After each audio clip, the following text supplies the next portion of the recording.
Now, on the morrow Jesus came again and stood with John beside the ford, and John prevailed on him to speak, and standing forth he said, You men of Israel, hear, the kingdom is at hand. Behold, the great key-keeper of the age stands in your midst, and with the spirit of Elijah he is come. Behold, for he has turned the key, the mighty gates fly wide, and all who will may greet the king. Behold these multitudes of women, children, men, they throng the avenues, they crowd the outer courts, each seems to be intent to be the first to meet the king. Behold, the censer comes and calls, whoever will may come, but he who comes will to prune himself of every evil thought, must overcome desire to gratify the lower self, must give his life to save the lost. The nearer to the kingdom gate you come, more spacious is the room, the multitudes have gone.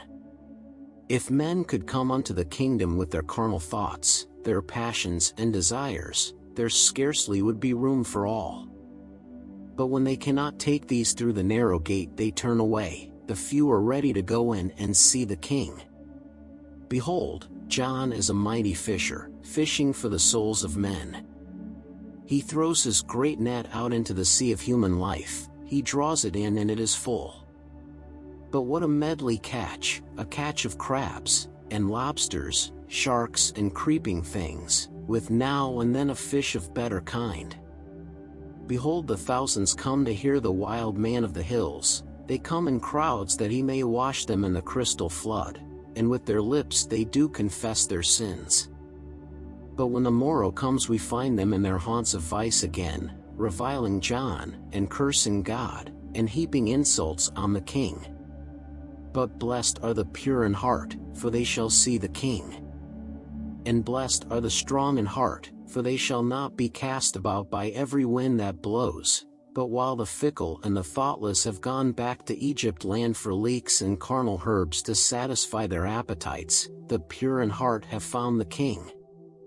But even those whose faith is weak, and who are not but carnal manifests, will some day come again, and enter in with joy to see the king. O men of Israel, take heed to what this prophet has to say, be strong in mind, be pure in heart, be vigilant in helpfulness, the kingdom is at hand. When Jesus had thus said he went his way, and with his 6 disciples came to Bethany, and they abode with Lazarus many days.